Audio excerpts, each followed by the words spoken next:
Uma descoberta histórica. O meio tem orgulho de apresentar em um conteúdo multimídia a revelação de um mistério que alimenta todo tipo de narrativa desde 1936. Numa reportagem exclusiva, o escritor e jornalista Sérgio Rodrigues conta como finalmente chegou à idade de Elza Fernandes, assassinada pelo Partido Comunista em 1936. Autor do livro Elza, a Garota, de 2009, Sérgio tem em mãos algo que historiador nenhum, que jornalista nenhum tinha conseguido até aqui. Determinar a idade e o local de nascimento de Elza, cujo nome verdadeiro era Elvira.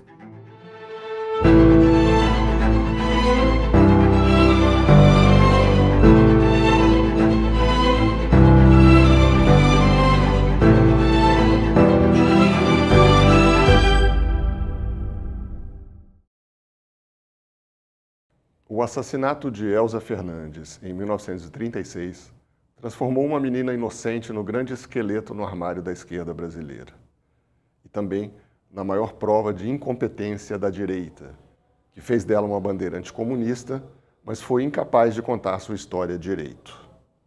Só agora, quase 90 anos depois da sua morte, a carioca Elvira Calônio, descendente de imigrantes italianos, tem direito a um enterro decente, por assim dizer, com uma identidade e uma idade. Mas o que a covardia do assassinato de uma menina de 14 anos, pobre e analfabeta, revela sobre o Brasil? Por que ela foi esquecida, mas o anticomunismo histérico que ela um dia simbolizou se recusa a morrer?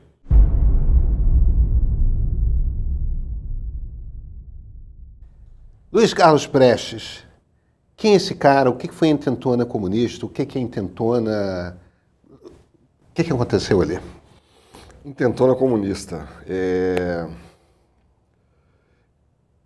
provavelmente o grande erro da história da esquerda brasileira, né? Acreditar que havia condições maduras para uma revolução comunista no Brasil. O Prestes tinha uma confiança imensa na sua liderança entre os militares. E, na verdade, o que ele imaginava não era uma revolução, era uma quartelada. Na cabeça dele era uma chegou a ter, né, movimento em quartéis. Houve, mas muito pouco. Parece que o Prestes acreditava que bastava ele mandar um sinal e que os quartéis todos se levantariam pelo país afora. Tinha uma autoestima elevadíssima. Elevadíssima. E nada disso aconteceu. Quer dizer, aconteceu uma coisa ou outra. Teve uma ejaculação precoce no Rio Grande do Norte, né, em Natal, que já deixou todo mundo alerta também para as outras. Aí teve uma no Rio de Janeiro, bombardearam lá a Urca, e acabou. Em menos de um dia, menos de 24 horas, tinha acabado. A coisa era muito patética como um movimento revolucionário. O Miranda, que era o secretário-geral do partido na época, conhecido como Miranda, Antônio Marcial Bonfim, é o nome dele, codinome Miranda. O Miranda também foi à União Soviética vender o peixe da Revolução Brasileira, e parece que teve muito sucesso. A intentona, eu acho que ela tem duas faces, né? Por um lado, ela é uma coisa totalmente brasileira, é um derivado do movimento tenentista, e por outro lado, ela é uma intriga internacional mesmo. Ela tem esses dois lados.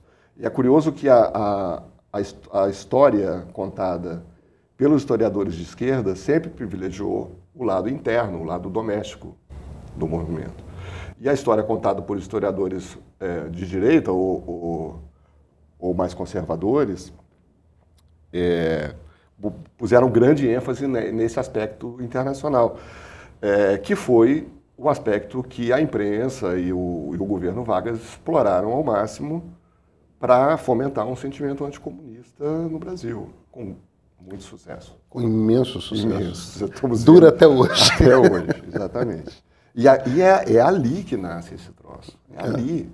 Até então, o comunismo era encarado com uma certa simpatia até. Claro que não por todo mundo e tal, mas não existia essa histeria de eles vêm aqui, vão tomar minha casa, vão matar os meus filhos e tal. O episódio Elza Fernandes é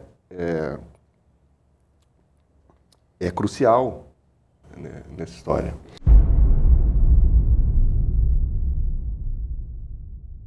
Então eles tentam fazer a revolução, é um desastre completo. cada um vai para um canto, todo mundo tem que se esconder, porque a polícia está atrás, o exército está atrás, querem prender essas pessoas. Quem é Elza Fernandes? Elza era a namorada, amante, mulher, concubina, como você quiser chamar, do Miranda, que nós já mencionamos aqui, o secretário-geral do partido. Era uma menina, tudo indica que muito ignorante, estava ali meio a passeio, estava ali só por ser a namorada do Miranda. Quantos anos tinha a Elza? Quando você escreveu o livro, qual foi a conclusão a qual você chegou? O que você viu naquele momento ali? Pois é, eu não consegui chegar a uma conclusão. Eu abro o livro com essa dúvida, né? Há pessoas que diziam que a Elza morreu com 21 anos de idade. Outras diziam que não, que ela era mais nova, morreu com 16 anos de idade. O próprio Miranda dizia que ela tinha 16 anos de idade. Os legistas que examinaram a ossada, que foi desenterrada, né, depois, alguns anos depois, ela foi enterrada naquele quintal lá de Guadalupe, pelos companheiros que estrangularam ela. Os legistas que examinaram essa ossada, desenterrada 5 anos depois, em 1940, cravaram que era uma adolescente, era um corpo ainda em crescimento. Então, assim, eu achava que a tese dos 16 anos fazia mais sentido.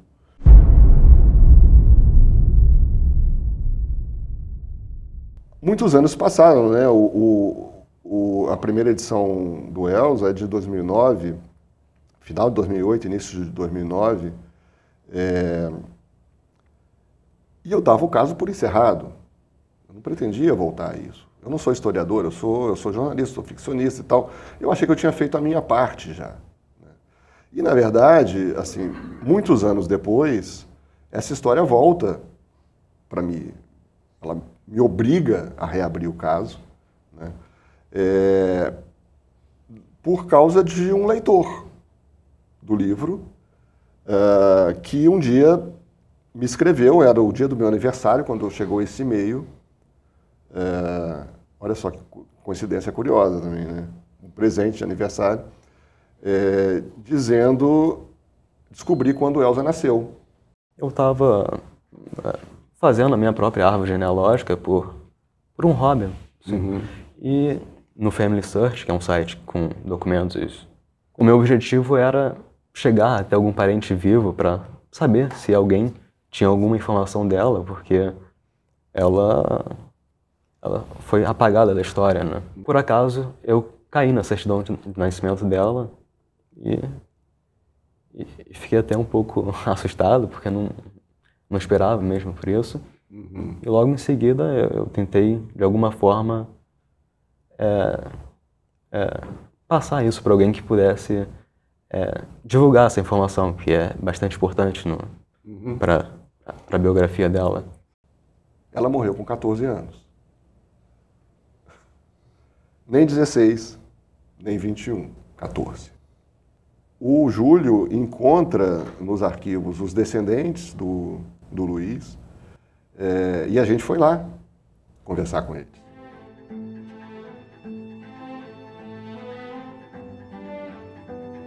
Eu conversei com o João Maia, que é filho do Luiz, esse irmão. Quer dizer, sobrinho da Elza. Sobrinho da Elza, que me disse que ficou sabendo da história quando leu meu livro. Qual é a importância de resgatar isso? Justiça. Justiça. Como pode uma menina, né, ou a garota, né, de 14 anos ter se envolvido, né, com um partido aí que a gente sabe quais são as características dele, e ela, né, no final, né, se envolveu de tal maneira e acabou morta, covardemente. Então isso é um tributo a ela, independente de ser minha tia, mas até mesmo hoje a gente, num contexto agora do politicamente correto, a mulher.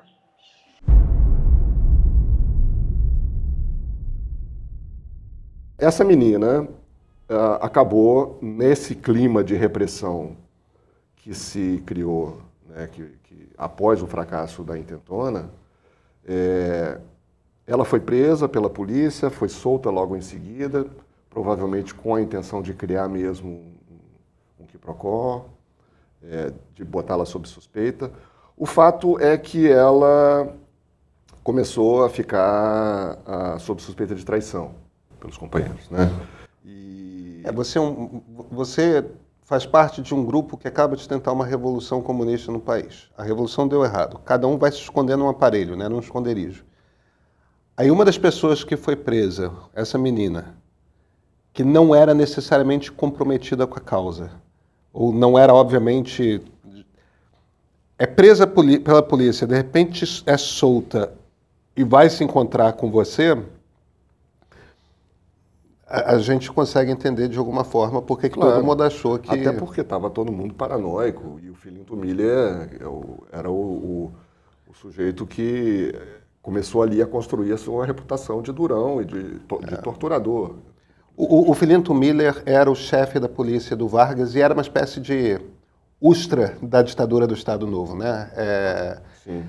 E é exatamente como você falou, a tortura comia solta nos porões comandados por ele. Exatamente. O que eu acho que a gente pode dizer com bastante certeza é que, assim, por que a Elza? Outros também foram presos e soltos. O Rodolfo Guioldi, por exemplo, o nosso argentino, deu com a língua nos dentes bonito. Bonito. O Prestes disse isso, declarou isso aos soviéticos. E o próprio Guioldi confessou isso, segundo o Daniel Arão Reis. O próprio Guioldi veio, o Daniel... É o biógrafo Reis, do Prestes. Biógrafo do Prestes. O próprio Guioldi admitiu que fraquejou, que não precisou nem ser torturado. Bastou a ameaça. Então, assim, por que sobrou? Justamente para uma menina analfabeta, pobre, ignorante. Eu acho que hoje em dia fica bastante claro, até com a perspectiva assim, atual, que foi justamente por ser uma menina, uma mulher de pouca idade, ignorante e pobre. A Elza foi um bode expiatório, não tem nenhuma dúvida que ela foi. Então, assim, o fato dessa menina ter desaparecido da história do Brasil, né? E era menina mesmo, a gente está descobrindo que ela morreu com 14 anos. Né? O fato dela ter desaparecido da história do Brasil, tanto à esquerda quanto à direita, por razões diferentes, diz o que sobre a gente, cara? Diz muita coisa desagradável. Por exemplo?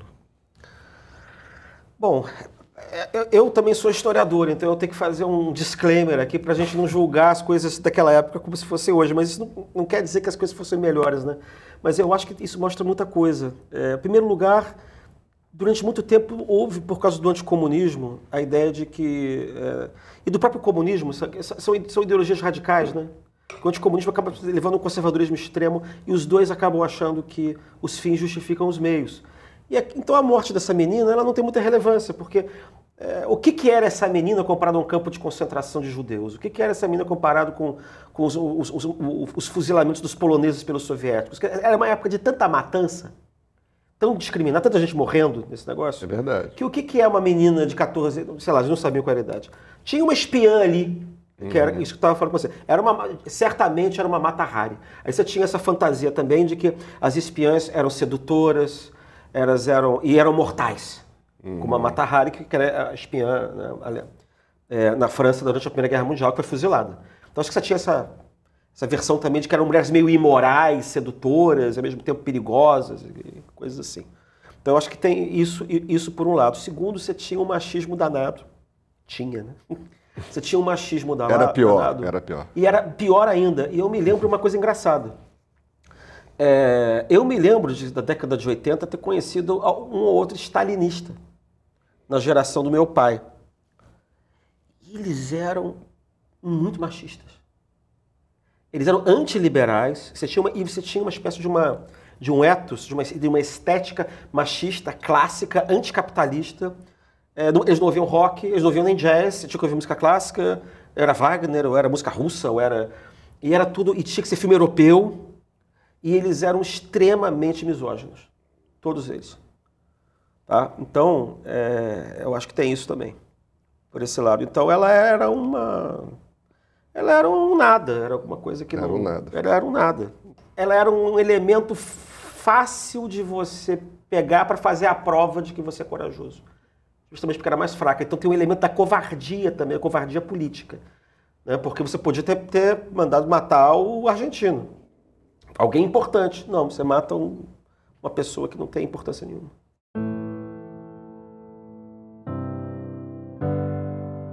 E o Bangu, que na época eu acho que era o secretário-geral, na ausência do Miranda preso, né? Logo pós-intentona isso, né? O Bangu manda um bilhete para o Prestes, depois de tomar aquela descompostura, ele manda um bilhete para o Prestes dizendo, olha só, não se preocupe, porque aqui nós somos... Para valer. Para valer, nós somos comunistas, não tem sentimentalismo e tal, não sei o quê. Mas a gente estava preocupado com a possibilidade de que a morte dela pudesse provocar um desligamento do partido com a massa. E ele estava coberto de razão, né? O Bangu estava com a razão, mas o Prestes prevaleceu, porque era o Prestes, porque tinha uma voz de comando, né? E aí a menina foi morta e, de fato, 4 anos depois, quando o corpo é desenterrado, a imprensa faz um carnaval e os comunistas ficam em maus lençóis. Embora o Prestes nunca tenha admitido a responsabilidade dele, ele foi condenado, né, por essa morte. Os bilhetinhos que eles trocaram naquele momento, todos eles vazaram, todos eles caíram nas mãos da polícia, porque o Prestes era incapaz de destruir provas.